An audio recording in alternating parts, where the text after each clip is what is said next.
Hi guys, welcome back to Kale's Reviews. Today I'm going to do a book review on The Ice Monster by David Walliam. David Walliam is a famous author. He has written many books.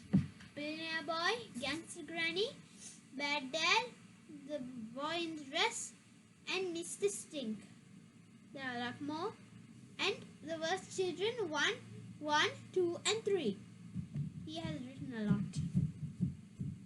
This story is about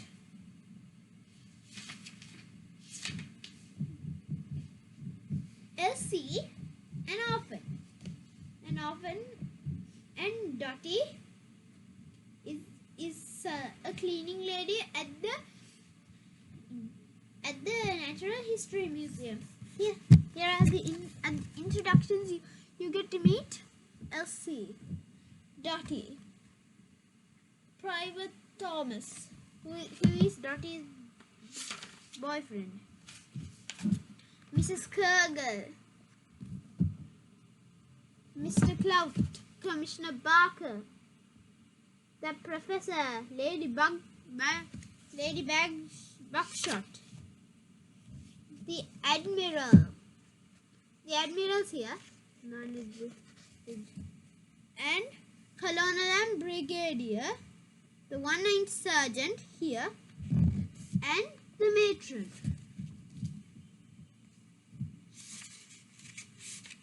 There are a lot more.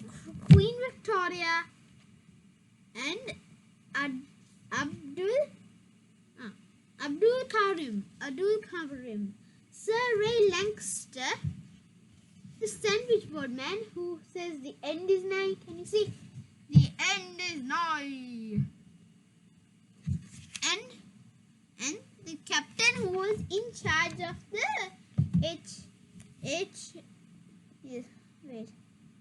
HMS Agranet.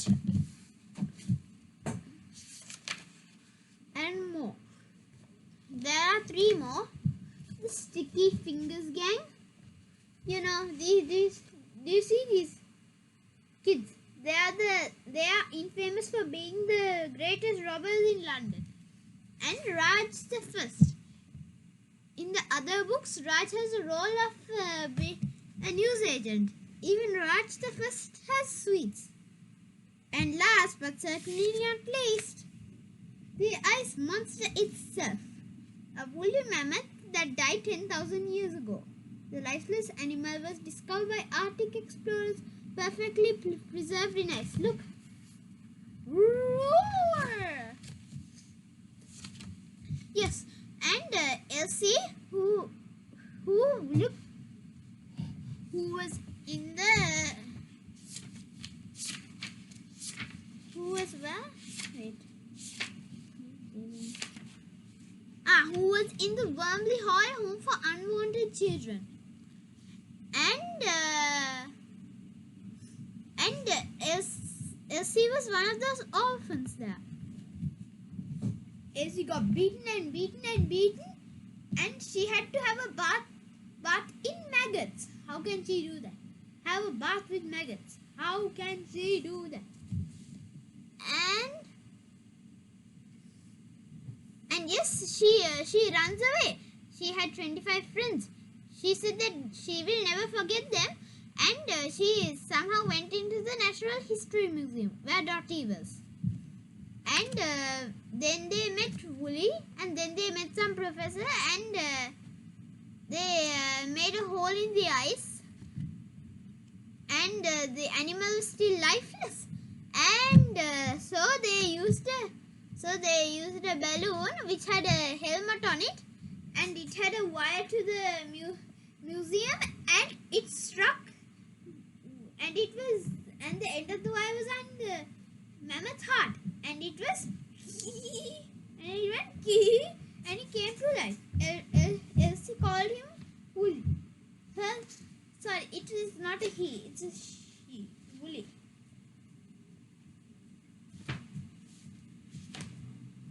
Okay.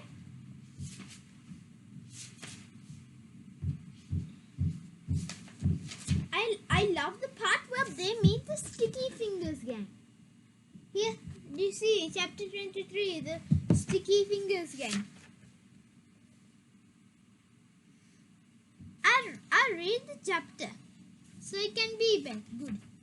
Elsie knew there was no way that she could do this all on her own, so she decided to get some help, expert help. There was a legendary group of tearaways who were the best pickpockets in the whole of London. Told you. If only she could find them. They were named the Sticky Fingers Gang. They were so called that because of their sticky little fingers would worm their way into pocket of every rich lady and gentleman in London, and then worm their way out with things stuck to them. Sometimes it could be nothing more than a half-sucked sweet, or a snotty rag, or worst of all, a set of false teeth. I won't do that. However, at other times their fingers would stick to precious things like pocket watches, gold coins, silver-rimmed spectacles, jewels, and, of course, silk handkerchiefs. Look! Do you see? Here! Do you see this boy? He's one of the Sticky Fingers gang. Okay, the members of the Sticky Fingers gang were Joseph, or Big Joe, self-appointed leader. He could pick pockets in his sleep. Look, Joe. You wait now. No. Here's Joe at the first. Joe's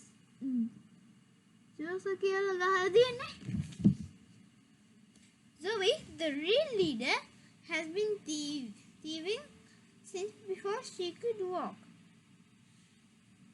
She was known to the readers of the Times, who wrote often about her crimes as baby-faced baddie. Here's Zoe right under Joseph. And Bella was better known as Nellie.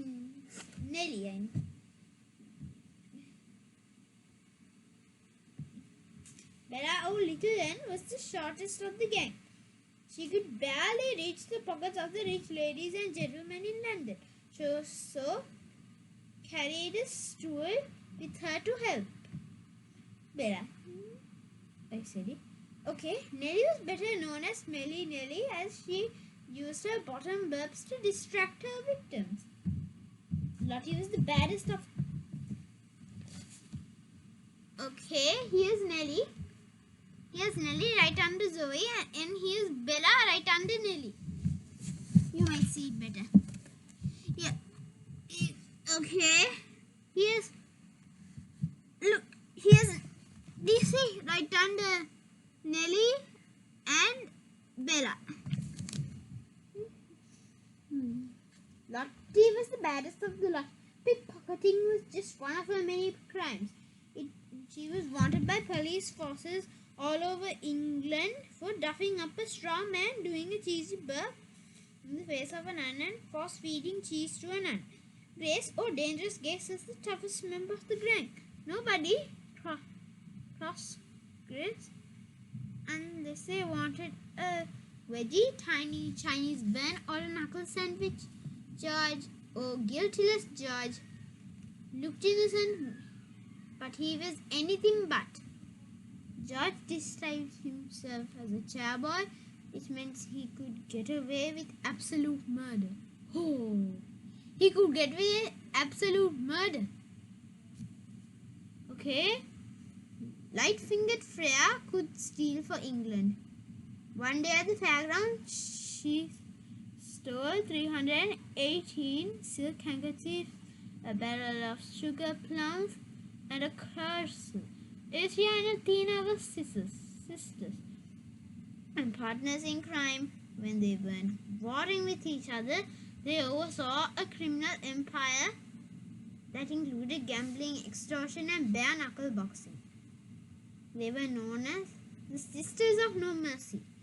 Two more sisters rounded off the gang, Sayana and Rihanna. The gruesome twosome. The pair worked as a team. Tanya would pose as a sweet flower seller and his sister Rihanna came round the back and robbed you blind. Then the Sticky Fingers gang helped Elsie with stealing those handkerchiefs. And the professor almost, they made a hot air balloon out of them, and that's how Woolly came to life. And Elsie wanted to return Woolly back to her home. Oh, that's and at the end, Woolly finds her group. Where is it?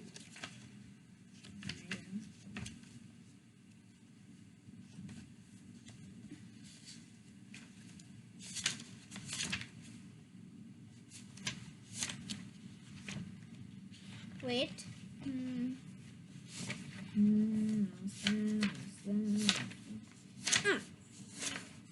Found it.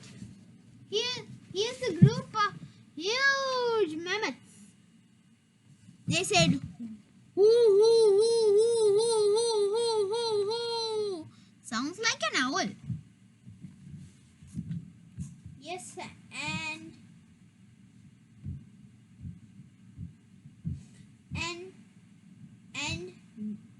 it all was in 1899. He didn't write it in 1899. He just thought the books like the book the book was based on was 1899. Oh yeah, and the end it becomes 1990, and it's illustrated by Tony Ross, and the Telegraph says Dar finally has a worthy successor, who is David Walliam. And the end. Thank you for watching my video.